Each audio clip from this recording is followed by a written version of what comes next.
गठबंधन की बात करें तो बिहार में एनडीए में सीट बंटवारा हो गया है। इंडिया ब्लॉक में अभी अटका है मामला। महाराष्ट्र में दोनों खेमों में सीट बंटवारा नहीं हो पाया है। राज ठाकरे आज दिल्ली में है। बिहार महाराष्ट्र के अलावा करीब करीब सभी राज्यों में गठबंधन लॉक हो चुका है। झारखंड में इंडिया ब्लॉक में खींचतान है।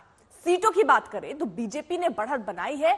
267 सीटों पर उम्मीदवार उतार दिए हैं। कांग्रेस ने 82 सीटों पर उम्मीदवार उतार दिए हैं। आज फिर कांग्रेस बीजेपी की बैठकें होनी है उम्मीदवारों के चयन के लिए। ये महत्वपूर्ण बैठक जिसमें कई अहम फैसले उम्मीदवारों को लेकर किए जाएंगे। वहीं गठबंधन का पेच जो है वो फंसता हुआ भी नजर आ रहा है। कितने उम्मीदवारों का ऐलान हुआ है वो हम आपको बता दें। बीजेपी 267 उम्मीदवारों का ऐलान कर चुकी है। कांग्रेस 82 सीटों पर अपने उम्मीदवार उतार चुकी है, उनका ऐलान कर चुकी है।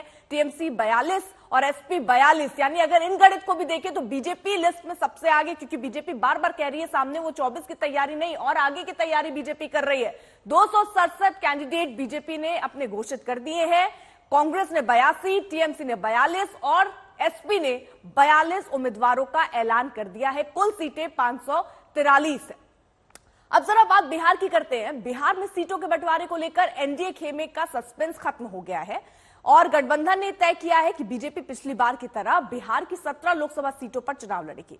जेडीयू 16 सीटों पर उम्मीदवार उतारेगी। चिराग पासवान की पार्टी लोक जनशक्ति पार्टी 5 सीटें उन्हें मिली है, जबकि उनके चाचा पशुपति पारस को 1 सीट भी नहीं मिली है।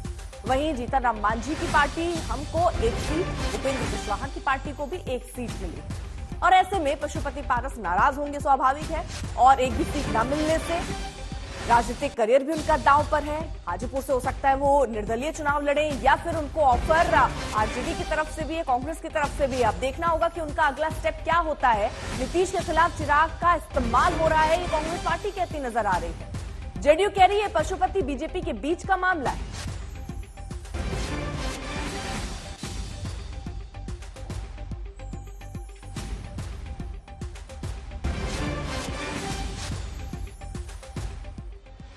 तो फिलहाल आपको बता दें कि बिहार में एनडीए की सीट फाइनल हो चुकी है। कुल 40 सीट, जिसमें बीजेपी अपने पास 17 सीट रखने वाली है। सहमति जेडीयू और बीजेपी के बीच बनानी थी।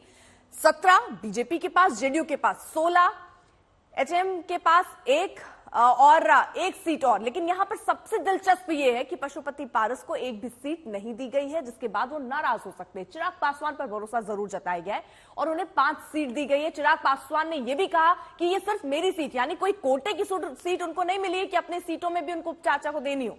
तो इस तरह उन्होंने अपनी तस्वीर साफ कर दी है, बीजेपी ने अपनी तस्वीर साफ कर दी। लेकिन पशुपति पारस क्या करेंगे वो तस्वीर अभी साफ नहीं हुई है। चिराग पासवान से हमने खास बातचीत की है, जरा सुनिए। आपने एक बार कहा था कि आप प्रधानमंत्री नरेंद्र मोदी के हनुमान हैं।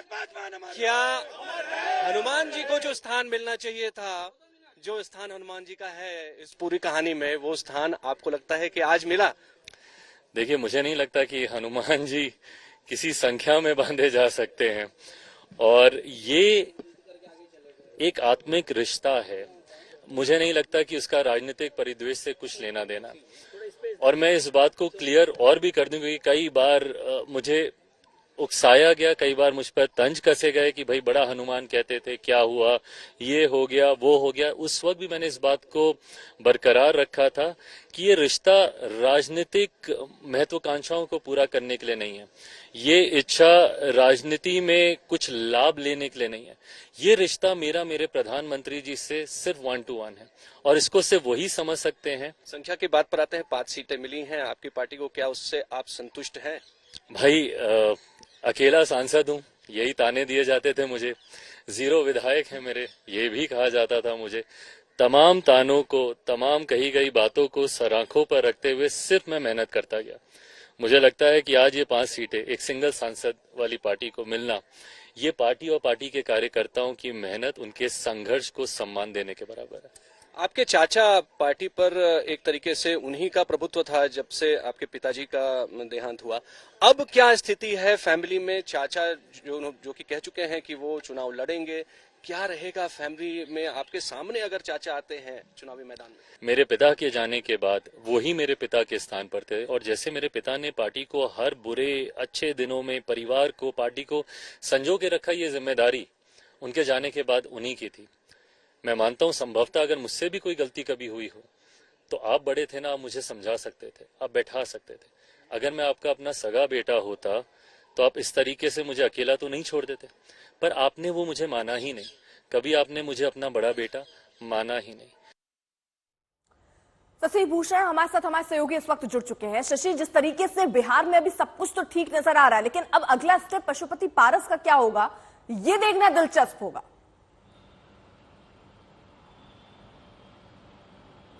बिल्कुल दिलचस्प होगा। और जो राजनीतिक विकल्प मौजूदा हैं पशुपति पारस के पास, वो यही हैं कि एनडीए के खेमे में उनके लिए अब कोई जगह नहीं है, तो वो महागठबंधन का रुख करें। और उनके जो करीबी नेताओं से हमारी बातचीत हो रही है, 11:30 बजे जो प्रेस कॉन्फ्रेंस उन्होंने बुलाई है दिल्ली में, उसमें वो बड़ा ऐलान करने वाले हैं। संभव है कि वो केंद्रीय मंत्रिमंडल से इस्तीफे की बात भी करें और तमाम अपनी बातों को रखें कि बीजेपी के साथ उन्होंने कैसे रिश्ता निभाया, कैसे उन्होंने गठबंधन धर्म का पालन किया। चिराग पासवान को लेकर के वो क्या कहते हैं, ये देखना दिलचस्प होगा। लेकिन अर्पिता, एक बात जरूर है कि बीजेपी ने बहुत कैलकुलेटिव अलायंस किया है बिहार में। 40 लोकसभा सीटों में से 39 इस वक्त एनडीए के पास है और बीजेपी चाहती है कि ये परफॉर्मेंस जो है वो दोबारा ये प्रदर्शन दोहराया जाए, मतलब 2024 में भी यही प्रदर्शन दिखे बिहार में। तभी दिल्ली का रास्ता जो है वो बहुत आसान होगा बीजेपी के लिए और एनडीए के लिए। तो उन परिस्थितियों में उन्होंने बहुत अपने स्तर पे होमवर्क किया है कि किस पार्टी के पास, किस नेता के पास क्या जनाधार है, कैसा उनका वोट बैंक है। और वहां पर कहीं न कहीं पशुपति पारस कमजोर नजर आए हैं चिराग पासवान के मुकाबले। और चिराग पासवान को देखिए, 2020 के विधानसभा चुनाव के बाद जब चिराग पासवान के चाचा पशुपति पारस ने उनकी पार्टी और परिवार दोनों तोड़ दिए थे, चिराग पासवान अकेले बच गए थे।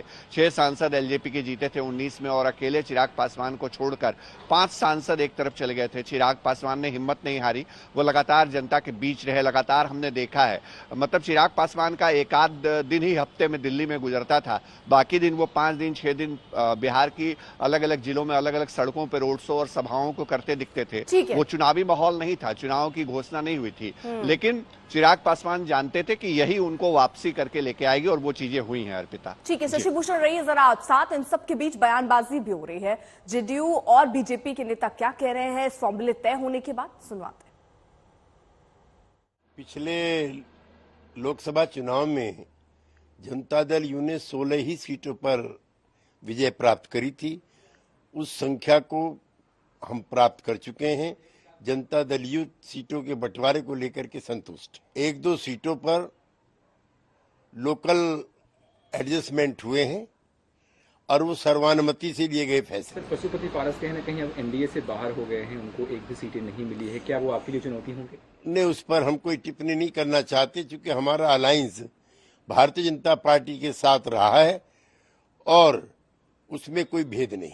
हमारा गठबंधन में जो दल है, हम लोग उसको परिवार और भाई की तरह लेकर के सम्मान देते हैं और सीट जीतने के लिए मिलकर करके पूरी ताकत से लगते हैं। जनता मालिक है,